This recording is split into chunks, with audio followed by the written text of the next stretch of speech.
So just listen and note how each one makes you feel.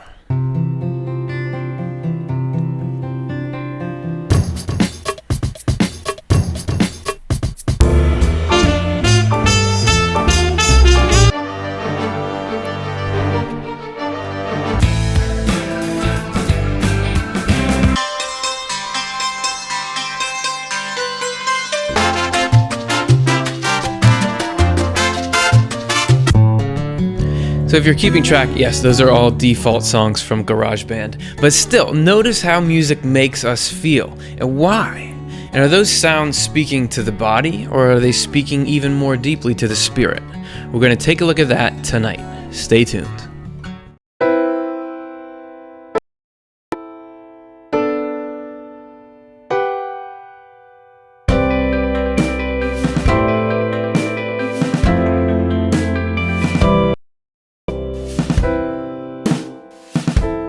All right, everybody, welcome back to another episode of Swedenborgian Life. Mondays are a lot of fun because of you guys, so thanks for joining in. And if you're watching this after it's taped, it's fun because of you too.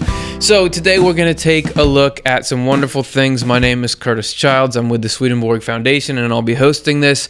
And if you guys want to be a part of it beyond just consuming, you can participate, leave your questions and comments, get them in there on whatever social media platform you're on, and at the end of it, we're going to hear what you have to say. So that's going to be fun. So music, everybody likes music. Everybody's touched by it. And I say everybody because pretty much everybody, maybe one or two people, but it's a really powerful thing, and it really gets to people. So there's got to be something there. There's got to be if we're going to go on this show, talk about this sort of spiritual, existential reasons behind everything, something as big as music has got to factor in there somewhere. So we're going to take a look tonight at what Swedenborg said and what it all means. So let's begin by taking a look at the essence, or the first points, the construct of music itself.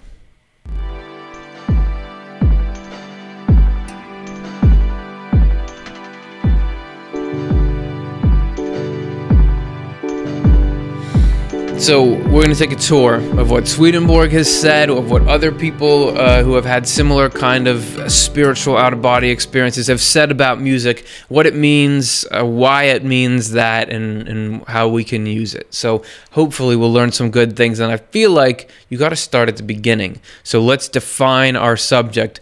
Let's talk about what music is. And of course, you guys know what music is. You could identify it instantly. However, we're talking about what music is in an underlying, I guess what you would call spiritual sense. So we're going to start with Indian music. There is a thing in Indian music called a rag, and this is what we got a quote about it from. This is a web page that has all kinds of information about this sort of thing, and they're describing it here. The rag is the most important concept that any student of Indian music should understand. The Hindi-Urdu word rag is derived from the Sanskrit raga, which means color or passion. Therefore, rag may be thought of as an acoustic method of coloring the mind of the listener with an emotion. So, music is like paint, like emotional paint. So there's an instant connection between music and feeling, like we had in the beginning. And of course, Swedenborg had a similar thing to say about it. So let's pull up and this is from his book, Married Love 55. Songs in heaven are nothing but affections in audible form. So there's our Webster's definition. That is, affections expressed in modulated sounds. For just as thoughts are expressed by speaking, so are affections by singing. Angels can grasp the subject of the affection by the regularity and fluency of the modulation. So just like you can think something and then say it, you can feel something and then sing it. So his definition is this is a tangible audio rendering of these processes that go on inside us, these emotions. And he expands on it here in Revelation Unveiled 279. A song also symbolizes a glorification, which is a joyful confession of the heart, because a song uplifts, causing the heart's affection to break out into sound and display itself powerfully in its life. Again, this is just about music being the expression of emotion. So this is a physical version of the thing that you feel. And yeah, I mean, music is always linked to emotions. It's this music will make me feel an emotion, or when I'm feeling an emotion, I use this music to help moderate that emotion, or try to change it, or to try to make it more extreme or intense. So music and emotion is linked, and Swedenborg is saying unequivocally that's because music is emotion. Music is emotion brought out into sound. So we have there our definition of music. More could be said, but that's good enough for rock and roll, as they say. Now let's take a look at music as a teaching tool, because this is something that, again, comes up in multiple accounts from people who have had some kind of spiritual experience. So why are we talking about people who have had spiritual experiences? Well, it's because in there they supposedly have seen the underlying essence of things. We could have a bunch of other discussions about music and come to a lot of different conclusions. Coming at it from this angle, we're getting reports from people who say this is what's underneath it all. So this is something from The Message, and this is a modern near-death experience account by Lance Richardson. He had this book, The Message, and this is from when he was, if you've read any of these near-death experience books, they have a section always where they're in the near-death experience. So he's in this other world that he went to, and we're dropping in the middle of this when he's in this room with these people at all these keyboard things. A young woman told him, "We're using music to learn important eternal truths. Music is a most powerful conductor of the spirit. We use music to help us in our learning process. I'm sure you've experienced it. Haven't you listened to selections of music and have been moved to tears? Quite often when you are moved to tears, it is because the spirit is intensely present. I cannot remember what took place, but I was left with a most certain validation that music is a great tool of God. Great truths may be learned by uplifting music as a conductor of the spirit. I have always enjoyed music, but I gained a much deeper respect for its eternal purpose." So that's Lance, the author, saying that. I didn't make that very clear in how I read it, but that's Lance's account. So, and that's interesting because you can think of music as a recreational tool or an emotional moderation tool, but to think of it as a teaching tool, that you can learn things through music. You don't always come across that, and believe it or not, you probably can believe it because we always do this. It's that same sentiment is echoed in Swedenborg. We're going to pull up Apocalypse Explained 8:5. "But all who are in the spiritual kingdom speak from thought, which belongs to the understanding or soul. And when such speech flows down out of heaven toward the regions below, it is heard either as a voice or as a harmonious music, or is seen before the eyes like the brightness of a cloud or like the flash of lightning before thunder." So the speech of angels, we're talking about, this is Swedenborg saying, I visited the spiritual world. This is how it's organized. And a quick primer, you got heaven up here in different levels of heaven, and then you got the world of spirits, or the place we would all go after death, below. And it all has to do with states of mind, and we've talked about this in other shows, so we don't have time here. But he says, when people who are in a higher level of understanding are more open, when they talk, it can be rendered in a bunch of different ways.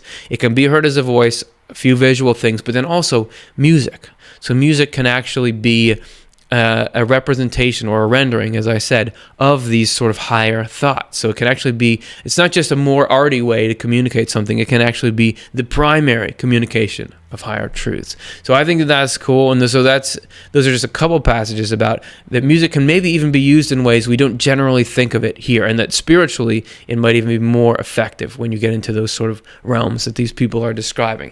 So we talked about what music is. We talked about it as a teaching tool, and I'd like to hear, you want to hear phenomena processed through people. As in, if you wanted to know a lot about wood, you would go to somebody who's worked with wood, who knows what it's like to manipulate and make into things, knows all the nuances of it. So with music, we'd want to talk to a musician. And so we had a musician who was nice enough to come in, who's been working around music for a long time and has known some of the ins and outs of what it's like to play it, what it's like to experience it and to write it, be affected by it. So this guy that we're talking to today is a very cool guy. I befriended him recently. His name is Bruno Mertz, and he's in the UK right now, originally from New Zealand. And he we got in touch because he had found Swedenborg. So this is doubly interesting to me because he's been around music and he started to read Swedenborg. So I always like to hear people who have just found Swedenborg, what's their perception of it? How does it affect them? Because if we're putting out this show, I want to know, how did this thought affect people? So we're going to get to two of those. First of all, I asked Bruno about how just spirituality in general, how does that affect you, and how does that connect to your music? So here's what he had to say. I would say that it's probably been the biggest sort of influence on my life, spirituality, and especially in music, because music is such a spiritual thing. If I'm having a bad day or like feeling awful or whatever, I guess playing a song or writing a song is a way to connect somehow to something else, or get some kind of input from somewhere else, and it's hard to put that into words sometimes what that is, but it's a way, it can be really healing, and it can be really a lot of the songs written have been literally to sort of soothe myself, I guess, when I'm feeling I'm having a bad time, and that can only really be a spiritual thing. Like it's not connected to this physical world in any way for me. It feels like it comes from somewhere else, and it's not me either. It feels like something else is sort of you're connecting somehow to something else, and you lose yourself in it, which is a nice place to be. So have you guys ever heard of that? There's a movie called Life as We Know It with Katherine Heigl in it. Anyway, that guy, Bruno, had a song on the soundtrack of that. So he said some really cool stuff. I would invite you to check out his music because I really like that he covers a broad range of topics. Some artists will only sing about romantic relationships or something, but he gets into sort of some of these universal kind of themes. I really like it. It's cool. And also, he's one of the few musicians who's ever heard of Swedenborg. So my next question to him was, what was it? How did you come across Swedenborg, and what has that been like? And so we were talking, as you could see, over Google Hangout, and the feed was a little choppy at times, as it can be. So it accidentally cut out a really crucial line by him that kind of sets everything else up. So he says he has an out-of-body experience, and it sort of cut that out, so we put that as a little subtitle there. But anyway, everything will make sense with that. So here's the story of him finding Swedenborg. I came across Swedenborg when I actually accidentally had body experience once, and I was just sort of meditating, and all of a sudden I opened my eyes, what I thought were my physical eyes, and I was sort of this far away from the ceiling, and it was a very scary time because I had no idea what was happening. I didn't know. I mean, obviously some people will say this is a trick that your brain played on you or something, but I think if you've experienced it, it's so real and so vivid, and the feeling of waking up, like trying to get back into my body, or however you want to explain it, was such a uncomfortable and sort of scary experience, especially when you don't know what's happening. It doesn't feel like a brain trick. Anyway, when that happened, I was quite shaken up and sort of started looking up things online, like what that could be. And I came across out-of-body experiences and near-death experiences, and I started reading a lot of these near-death experiences. And I'd heard about them before, and a lot of them were quite wacky to me. And I had an immediate sort of response, like, this is for crazy people by crazy people. But the more I started reading, the more I thought there are thousands of these experiences, and they're all quite similar, and they're from all walks of life, from all religions, or like atheists even, like just complete, it doesn't matter who it was, these people who were having these near-death experiences. And there's some people in the medical world that have sort of collected these experiences. Anyway, there was one interview I was listening to of Raymond Moody, who's I think you've done a talk about him too recently, and he started collecting a lot of stories, and he's been a real sort of pioneer in the whole world of near-death experiences. Anyway, he mentioned in this interview, we were comparing these experiences to the works of Emanuel Swedenborg, And I thought, who on earth is this person that they're comparing these works to? Like, who is this? I'd never heard his name before or anything. So then I started looking into him, and I was completely blown away. And I read a few of his books and really got into it. And it really changed my whole life. Like, it changed my whole outlook on the way I lived my life. My fiance started calling me New Bruins because I had changed so much. So that was my discovery of Swedenborg. Yeah, I'm always interested to hear, how does Swedenborg impact people? And it sounds like for him it had a big one, but I wanted to press a little more and see where. How did that impact show up? Like, what concepts, what was really making a difference? So in our last segment with Bruno, this is what he had to say about it. One of the specific concepts that made a difference to him.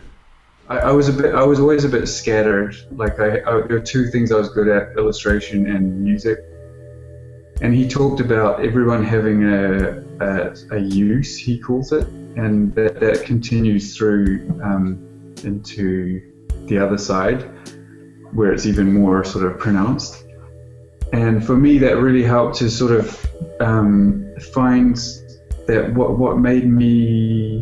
what didn't feel like work, what felt like something that I enjoy, but it was deeply satisfying, I guess. What was the thing to me that was deeply satisfying? It was hard work, but it doesn't feel like work because you enjoy doing it so much, and I guess it's good and it's giving to other people. And so that made me really realize that music was a thing for me that ticked all those boxes, and it really helped me to be brave and take that step just do music full time. And I still do the odd illustration thing, but it made it very clear to me that music is the thing for me, really. Like, it gives me the most sort of joy. So we've got our basic definition, we've got a major function of music spiritually, and we've got a first-hand account from somebody who's had music and spirituality impact them. So we got that solid foundation. Let's get to something a little weirder in our next section.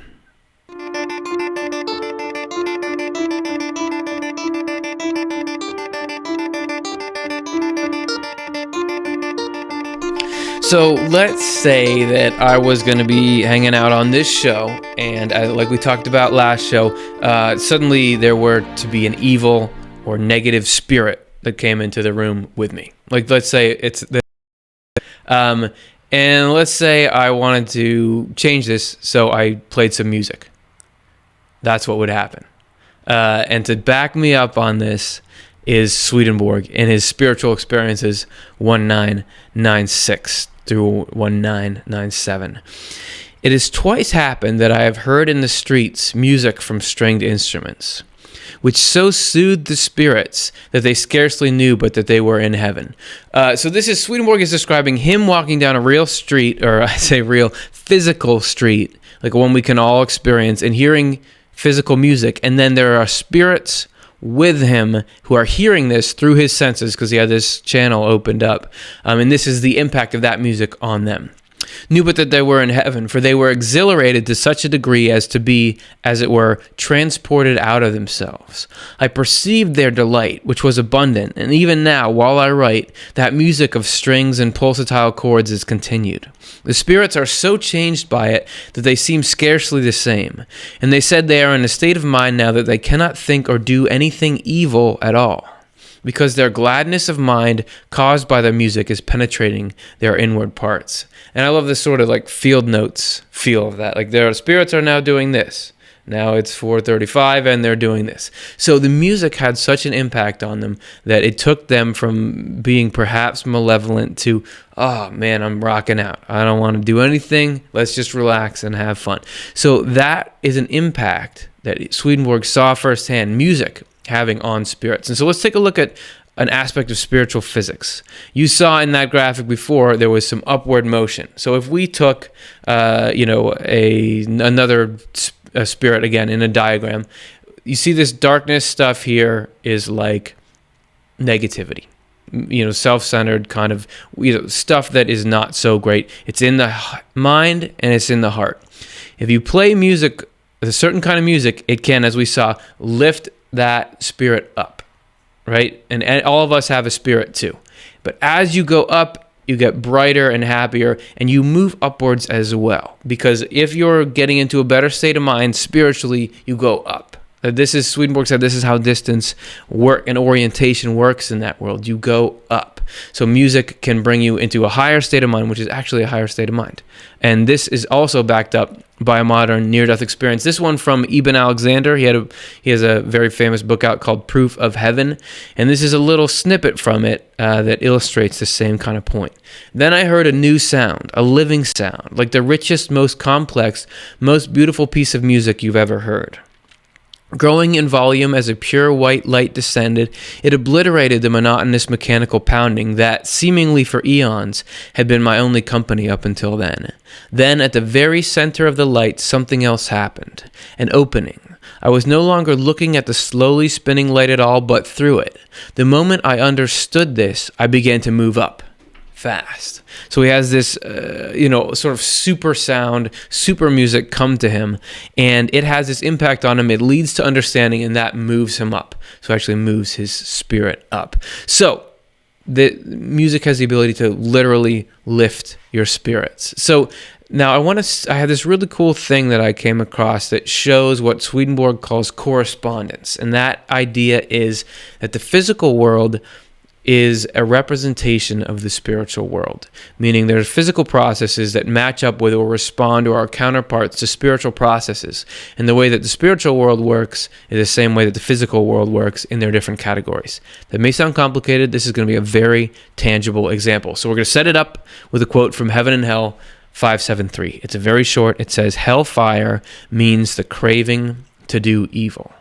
And this is why you can burn with revenge. So spiritual fire in a negative sense is this hellfire, which is a will to dominate other people, to harm them, to put yourself first and take things from them, everything that would possibly cause harm to get you something. This is the burning of hellfire. So in those little graphics we saw and in those quotes you saw, effectively that fire being put out, right? I mean, the music made it so that, at least for a little while, these spirits or people who are harboring this negative stuff, they were chilled out. They were pieced out. So spiritually, music can put out fire. But physically, sound can't put out fire, right? Wrong. I don't know if you guys have seen this YouTube clip. There's two students at George Mason University. You can see it there, university, that figured out with that little can thing how to put fire out with low frequency sound waves. So there you have a correspondence. That's a correspondence. That sound can put out fire here, just like music or the affection of music can calm the hellfire that can be in people. So I thought that was cool, and I wanted to leave you guys with it. Now that we've done those things, let's break it down even farther. We moved from broad definition to these sort of specific things, but now let's even break it into the elements that make up music. I'm talking about the tools or the machines that we use to make music itself.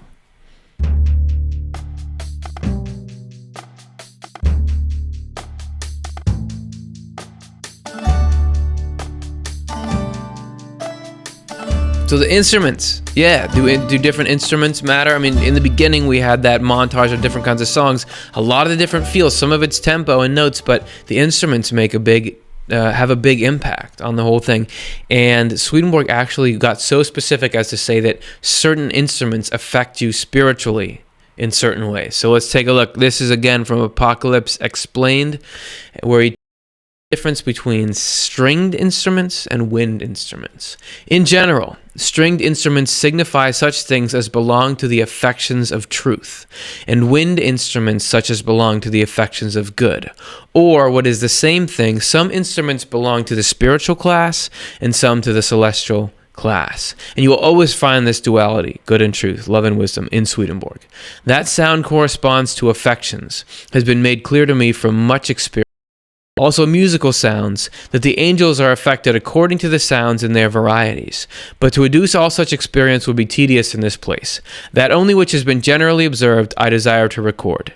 So basically, I've seen so much, it would take too much time to write. I'm just going to tell you this, namely that discrete sounds arouse the affection of truth, or that those who are in the affections of truth are affected by them, and that continuous sounds arouse the affection of good, or that those who are in affections of good are affected by them. So this is the old translation of it, and so you can see it can be kind of wordy. That's why we're working on a new translation now.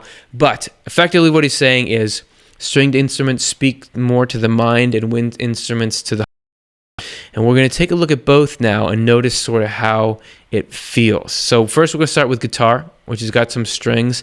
We got a piece that's going to be played by a really great musician who was kind enough to be part of this show. So just listen and just notice the impact it has on you.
Awesome. So if you guys are watching the show and you hear during one of our little transitions classical guitar, that's Grayson. That's the same guy who played it. Also an excellent stonemason. So I oversimplified it, I think, when I said strings speak to the mind, wind speaks to the heart. The actual concept of affecting the truth in us, affecting the good in us, I don't fully understand it. So just, it affects you how it affects you, but Swedenborg is saying there's a difference between the two.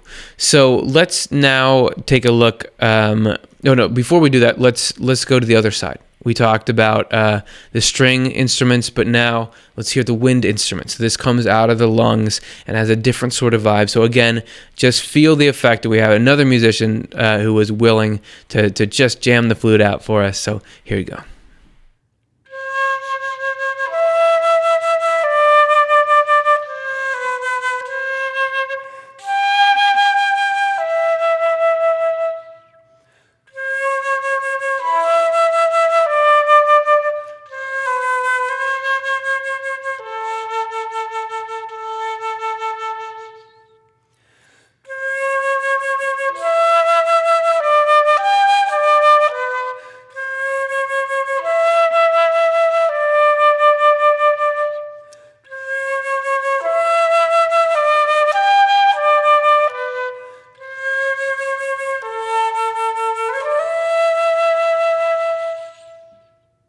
And remember, the part of us that thinks and feels is the spirit. So if you are feeling something when you hear that music, that's the spirit. That is touching your spirit. So you had those two. They're different types of music. They affect you in a different way. And now let's read one more thing about it that kind of ties them together. This is from Secrets of Heaven 4:1-8. The earliest people, moreover, assigned anything of a heavenly nature to the heart's province and anything spiritual to the lungs' province. In this way, they associated spirituality with any use of the lungs, such as for vocal music and so on. As a result, they associated it with the voices or sounds of wind instruments. The reason was not only that the heart and lungs represent a kind of marriage, as love and faith do, but also that heavenly angels belong to the province of the heart and spiritual angels to that of the lungs. So that's probably all really confusing. If it's confusing, watch every episode of this show, because we touch on this stuff. Yeah, the shape of heaven tells you what he's talking about with the heart and lungs. There's another episode where we talk about this, the heavenly marriage, as he calls it. Like I mentioned earlier in this show, it's a duality: love and wisdom, good and truth. They're faith and charity. There's all these two basic elements. He actually says that the substance of God is divine love and divine wisdom, and that you have sort of a representation in these two instruments. They affect these two different sides. So in God, there's a marriage of the two, or a joining of the two. And one of our goals in life is to let those two be joined in us. So we're going to hear now the two different kinds of instruments together. And as they're together, just think about the interplay of these two. This is a representation of the interplay of these two great divine forces of love and wisdom, rendered for you today in audio form. So just let it hit you and see how it feels.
Yeah, man. All right, so thanks very much to Grayson and Nancy for that. So let's close the segment with this. This is from I keep wanting to say Arcana Celestia, which is the Latin name for C. You didn't need to know that. Okay. From these considerations, it is now evident why in the Word, and chiefly in David, so he's talking about the Old Testament of the Bible, so many kinds of musical instruments are mentioned, as psalteries, harps, flutes, cymbals, timbrels, horns, organs, and others, namely, that it is on account of correspondence with the affections, and at the same time with the articulations, which are expressions that contain things and flow therefrom.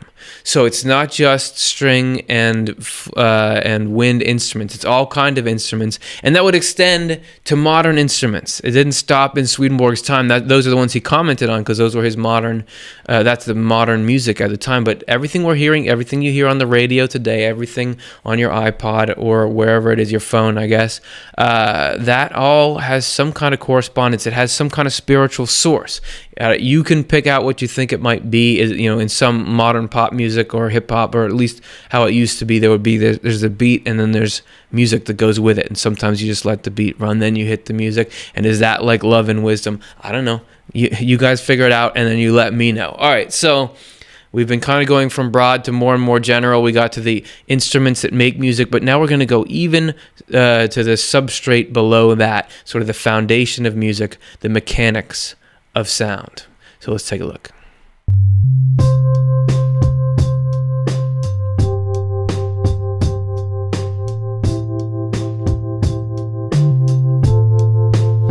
So, we're going to take a look now at the underlying mechanics of acoustics. And I'm not the guy to tell you about that. I don't know anything about it, but we found the guy to tell you about it. He's from the University of Minnesota. His name is Jeremy Rose, and he was kind enough to join us. And we began our conversation with him having this astute observation about the nature of Swedenborgian thought.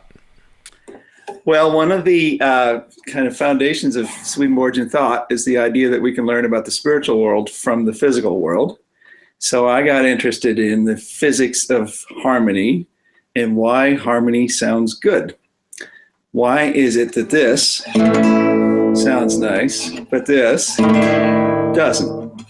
So remember last section I was blubbering and trying to explain correspondence. You can learn, he said it there, you can learn about the physical world from the spiritual world. So we're going to learn, you could, but vice versa is what we're really talking about. We can learn about the physical world, and from that, get sort of insights about the spiritual world. So we're going to learn about some physical things right now. This is a little lesson in the physics of music. But just have in the back of your mind or the corner or the garage or something that everything he's saying about how music works physically, there's some kind of correspondence with how emotions work with us, which is what music is an expression of. So have that in mind. We're going to learn now a little bit about what makes a note and what makes it go together. So check it out.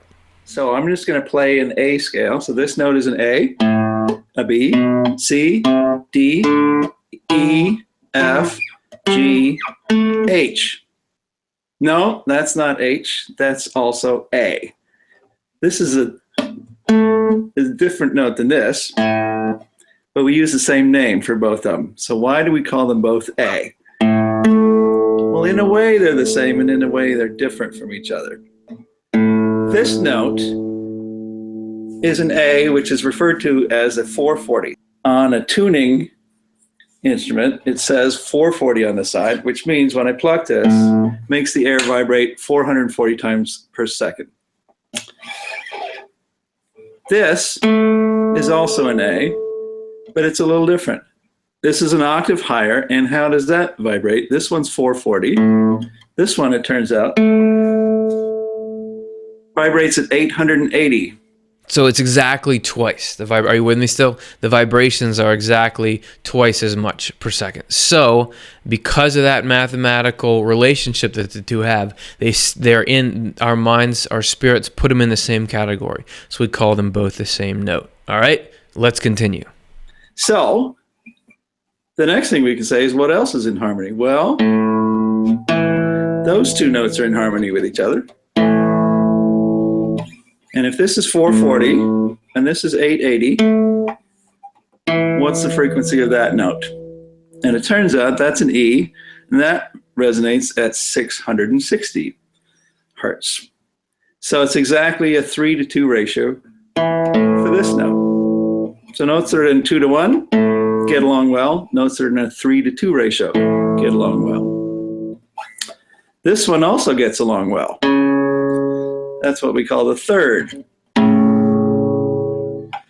And this one, but it's a 5-to-4 ratio that goes with this. You put them together, and that's the major third chord. So all the notes fit in very nice, neat ratios with each other. That's actually a 3-to-4 to 5-to-8 ratio, all the notes playing together. That's what we call perfect harmony. So it's math. I love the fact that it's just math. You can mathematically figure out which notes go with each other. And I like to say, if you can sing, you're much better at math than you think you are. You're much better at math than you think you are. So there's this link between music and math, and music being the language of emotion, and mathematics. And do we see this in anywhere else on a spiritual level? Swedenborg wrote this in Spiritual Experiences 5571. This is when he was in the spiritual world. Sometimes numbers appear, a paper filled with them. They also appear on the walls, which signify such things as the celestials think. So the celestials is one translation, meaning the highest angels, the most open, loving, plugged-in people you could ever think of. What they think about can be written as numbers. So there is some kind of bridge there emotionally in numbers that leads to music, that leads to emotion. You may have one or the other music or numbers that you think, oh, I can't touch anything of that. But as you can see here, there are bridges between them. And this is how you might be better at math than you think. And if you were to hit a note, la, and somebody were to sing a note, if you say, what's a note that would go along with that? A good singer could find a note that would go along well with that. And and they're doing this instinctively and physically. And if I were to say, can you calculate a 5-to-4 ratio of a note that resonates at 1,748 vibrations per second, they'd go, I can't do that kind of math. And I'd go, actually, yes, you can. You just did. That's so fascinating to me that if you're a person who can sing harmonies, your body, your spirit, whatever it is doing that calculation, that 5-to-4 ratio calculation, and then you jump in there. So that's pretty cool. If I were trying to sing a harmony on a note, you would get something we call discord, because I don't know how to do harmonies. And Swedenborg had this to say about discord in Secrets of Heaven 5182. There are spiralings into which spirits who are recent arrivals in the next life have to be introduced, for the purpose of enabling them to live in the company of other spirits and of enabling them both to speak and think in unison with these. It is absolutely essential that the thought and speech of each member in a community should accord with the rest. Otherwise, discord is detected, which sounds in the minds of others like a harsh grating noise. Furthermore, everything discordant is destructive of unity, and that heaven is this harmonious unity. Not that everyone has to think alike or think the same, but you are in harmony. There's all these notes that can go well together, but there are certain ones that clash. And remember, we're seeing on this emotional, spiritual level, talking about the thoughts and feelings of conscious beings, what you see in notes on the physical level. So let's talk a little bit about the physical level of discord. And then we get notes that are a little more extreme, like this ratio.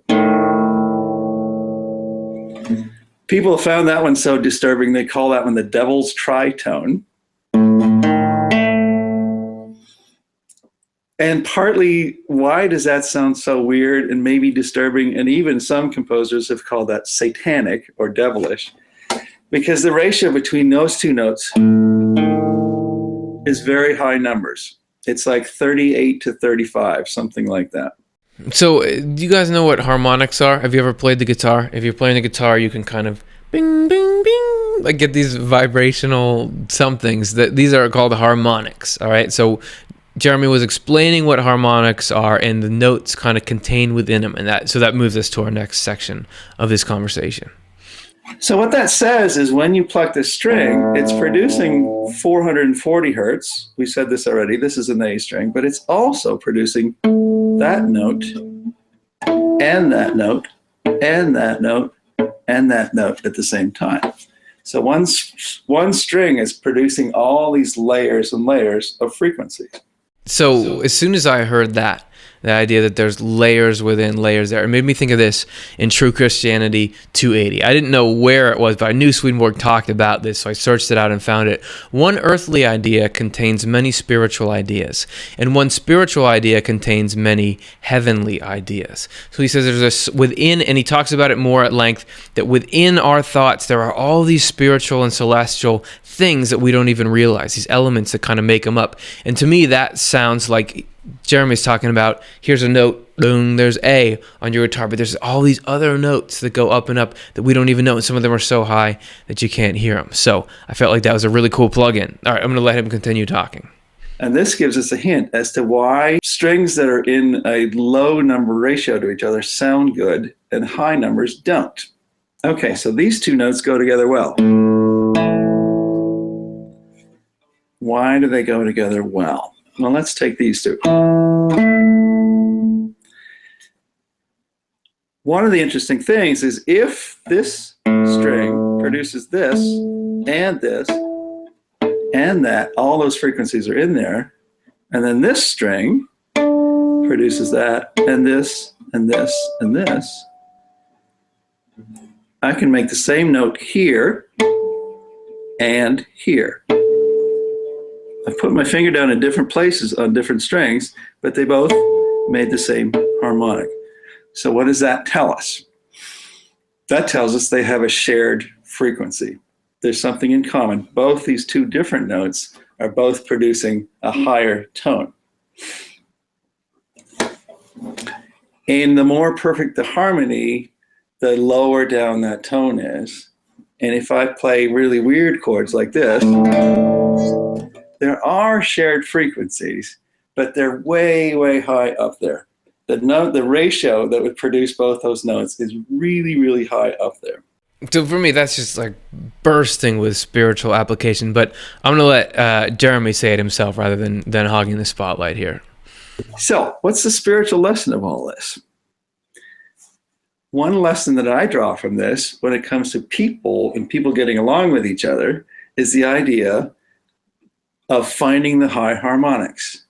If I'm singing this note in my life and I talk to you and you're a very different person with different kind of experiences, and you tell me about something about your life and I go, we click together. There's something about that clicks. We form some kind of connection. Another way of saying that is we have a shared high harmonic. the note that I'm singing shares something up there in the frequency range with the note that you're singing. Even if you're a very, very different kind of person than I am, and you've lived a very different kind of life, there's something we share in common. And people we don't get along with, maybe the lesson is the shared note is so high that it's out of the range of human hearing, if you will. So it takes so much work to try to figure out what we share in common that it's beyond both of our grasps. So that's a weird way of looking at life, but it tells me the way we connect with each other is to find the high harmonics, to look higher and higher and higher until you get something that you share in common with somebody else.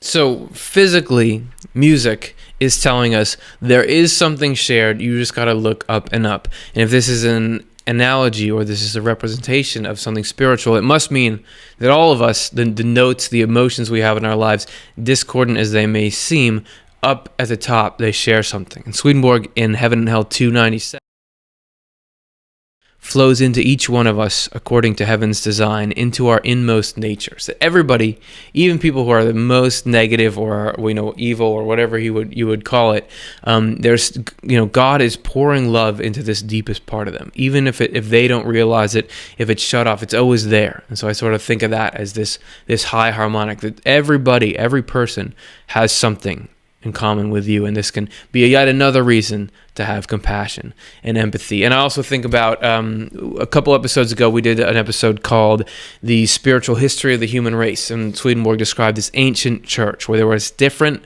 doctrines, but everybody knew love was what was important, so that held them all together. And that's kind of like a higher frequency, a high harmony, that's up there and pulls them together, high harmonic. So that's cool. And we had one more spiritual lesson that Jeremy pulled out of music. So here it is.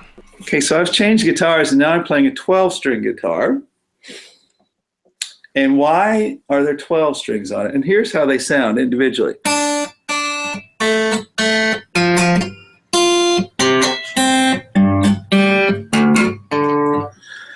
So those are basically a 6-string guitar doubled.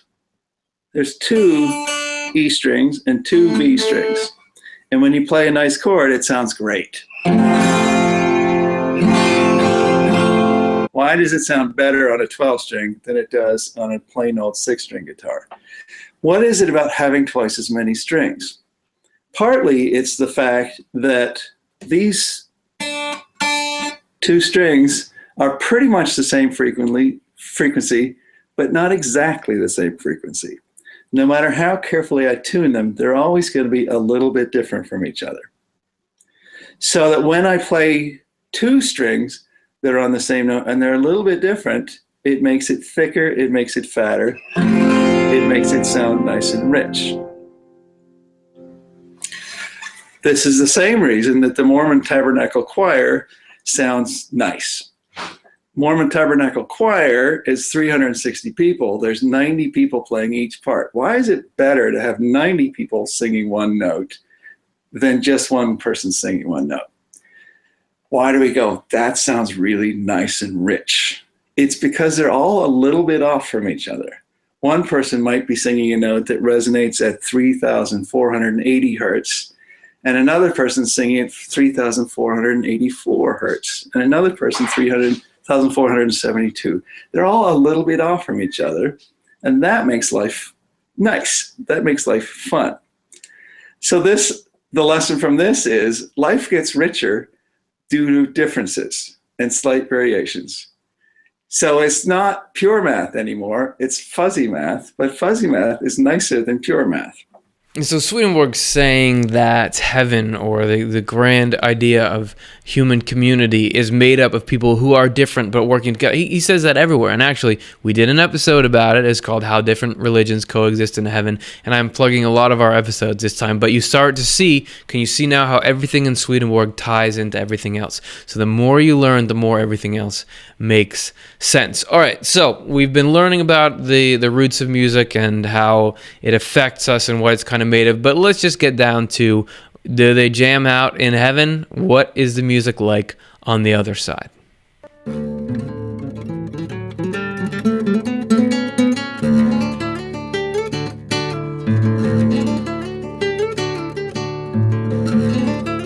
All right, so this is just going to be straight up Swedenborg's experiences, and one from a surprise special guest who he's just describing the music that he encountered in his out-of-body experiences, where he said he was in the spiritual world or the life after death that we'll come into. So here's what the music was like in 1750 or 60, whatever, when he was having these experiences. First of all, he describes sort of a concert. This is in a city where he was. There are festival days here. On festival days, there is music and singing in the streets, and there are sporting events and shows outside the city. In the public squares, stages are set up, framed by screens of lattice work that have grapevines interwoven in them and bunches of grapes hanging down. Between these, the musicians sit on 3 tiers. And he doesn't mention that, but I bet that that's symbolic of something. They have all kinds of stringed instruments and wind instruments that cover the spectrum from treble to bass, with timbres ranging from soft to sharp. On either side of the musicians, there are male and female vocalists who entertain the audience with excellent songs and praises, in solos and as a choir. Now and then during the performance, they will shift to a different type of music. So, that's, hey man, we're going to go to the concert in heaven. That's one. That's what it was like. Let's move on. Secrets of Heaven, 8261. This is getting into specifically choirs or people, you just think of choir as like can only happen in church, but it's people singing, a large number of people singing together in harmony. There is a glorification of the Lord in the heavens by means of choirs, and thus by the harmonious music of many. From this also angelic speech is harmonious, falling into rhythmic measures. So again, this connection between angelic things and music, that actually the speech of angels is influenced by what you would call sort of the laws of music, and that this choir thing, people working together, that matters. So here we have our special guest spiritual musical experience is Eben Alexander, again from his book Proof of Heaven, where he talks about this same sort of phenomenon. A sound, huge and booming like a glorious chant, came down from above, and I wondered if the higher beings I saw above me were producing it. It occurred to me that the joy of these creatures as they soared along was such that they had to make this noise, that if the joy didn't come out of them this way, then they would simply not otherwise be able to contain it. The sound was palpable and almost material, like a rain you can feel on your skin but that doesn't get you wet. Seeing and hearing were not separate in this place where I now was. I could hear the visual beauty of the silvery bodies and of the scintillating beings above, and I could see the surging, joyful perfection of what they sang. It seemed that you could not look at or listen to anything in this world without becoming a part of it, without joining with it in some mysterious way. And focusing on that, not being able to experience something without joining in it, this is Swedenborg again, and he's describing a little from the artist's perspective, from people who were singing in heaven. Every morning from the houses around the public squares, this is in another city, maybe the same one, I don't remember, you hear girls and young women singing songs of great sweetness. The sound fills the entire city. Each morning the song embodies one particular feeling related to spiritual love. That is, the way the voices sound and the mode the song is in convey a given feeling so well that we experience the song as that feeling itself. The song flows into our souls as we listen and stirs in us the feeling it corresponds to. This is the nature of the songs in heaven. And here's about the performers. The singers tell us that as those listening become more receptive, the sound of the song becomes more inspired, inwardly alive, and beautiful. So if you're a band on stage and the crowd's really responding, it hypes you up and you play better. And he's saying that this happens even more deeply in the spiritual world. And we have our last factoid about the music in heaven, and it's from Swedenborg's book, Married Love, number 55. The singing continued, and as soon as spirits knew the subject of the affection it expressed, they began to hear it in many different ways, in each case depending on the state of their own love. So it was the same piece of music and was affecting all these spirits differently based on what they loved. And we certainly get that. If you've ever had a road trip with someone who likes the kind of music that you really don't like, music affects us in different ways depending on who we are. And this, like it seems like everything, amplifies in the spiritual world. So there's a lot of good jams to look forward to there. Nice to know this experience of music will continue with us as we move forward. So hopefully that was some interesting stuff about the nature of music and how it ties in with spirituality. And I just love to go through all these different facets of life. How do they tie in to the spiritual things, and what's the future in them? So I want to hear what you guys thought. Did anything resonate with you, to use a musical term? Get your questions and comments in. We're going to have our discussion on the other side of this quick break.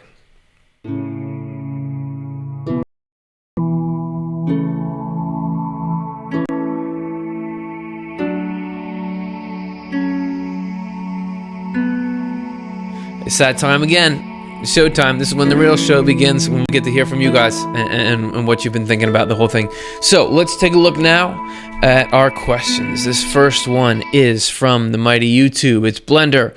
What do you think it says about people who don't like music? I think that that's okay. You don't have to like music. I look at that tie-in that we experienced, that is saying that mathematics and music actually have this harmony when you get up. And I would imagine that, initially you might think, oh, doing math and playing music, they're opposites. They have nothing to do with each other. But as we've been seeing, they actually do converge when you start to understand them both better. I would imagine it's like that with everything. That all kinds of other disciplines, when everything starts to approach closer to its source, they really are each other in a way.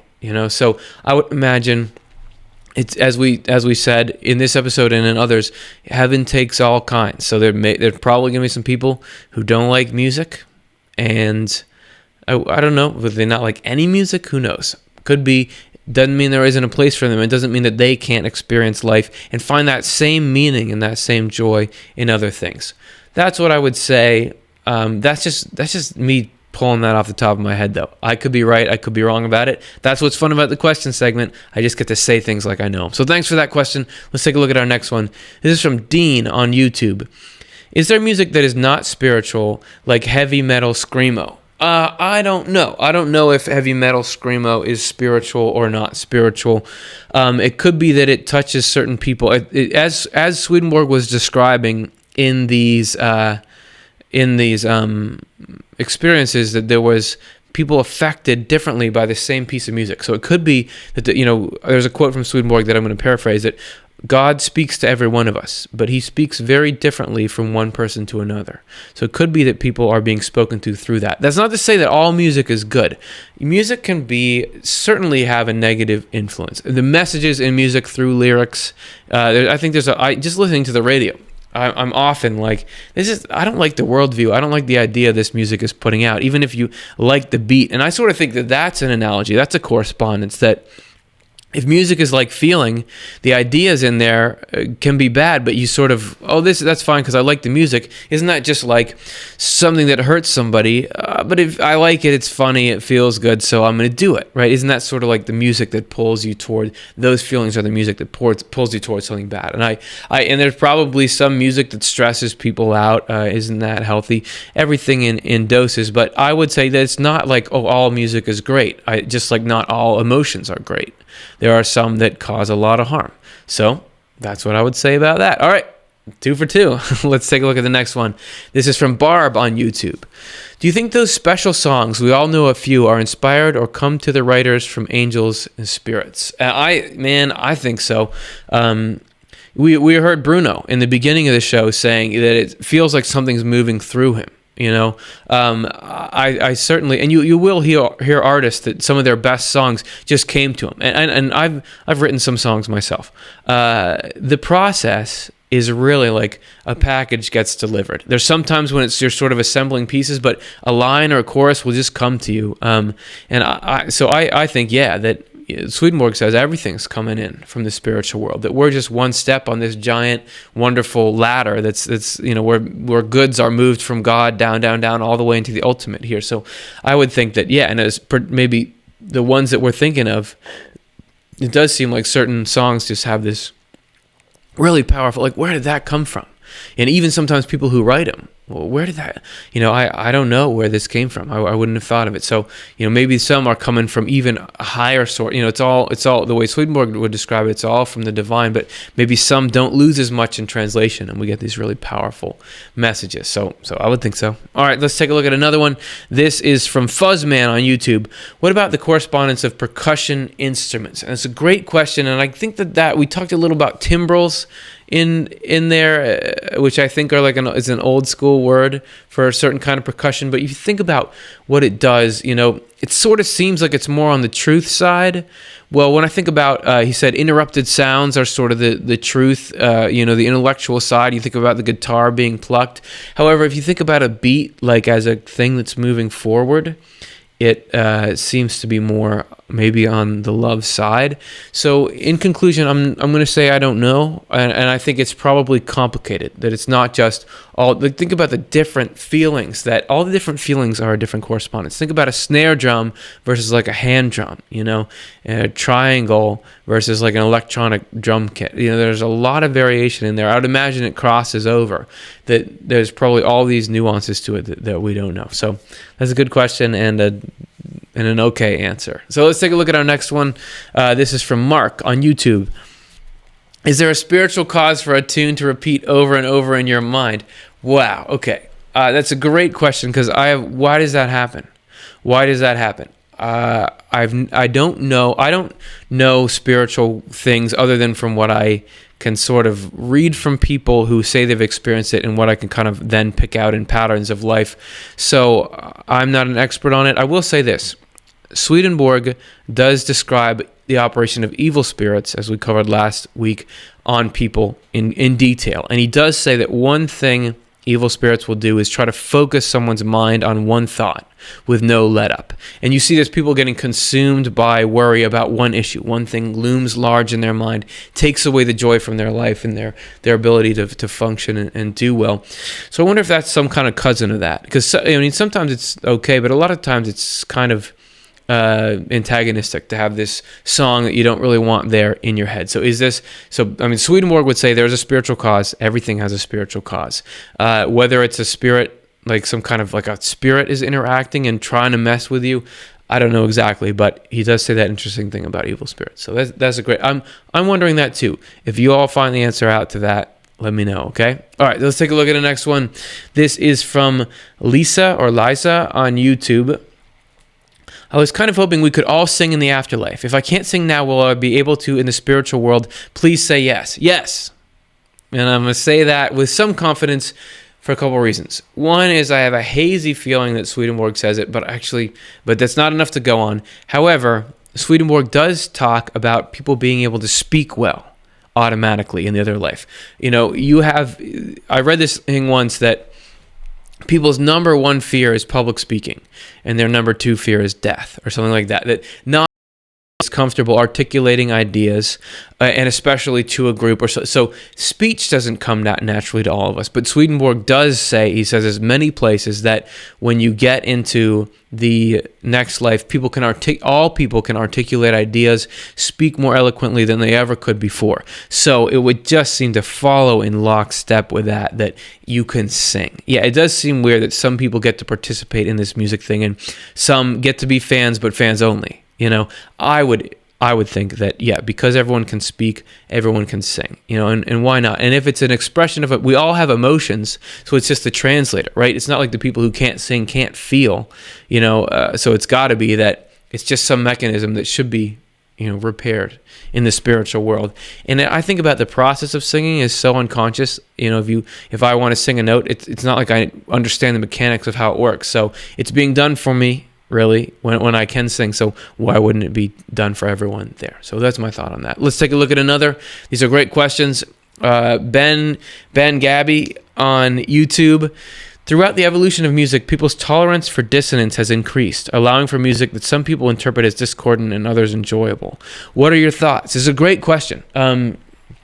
Yeah, I do think, I sort of think about, some, like in Swedenborg's day and like a classical music concert or something, and people being a little more like prim and proper about it. But now, yeah, we have all this, like as we were mentioning, this metal and all these different kinds of music that things that maybe wouldn't be considered music in that era now are.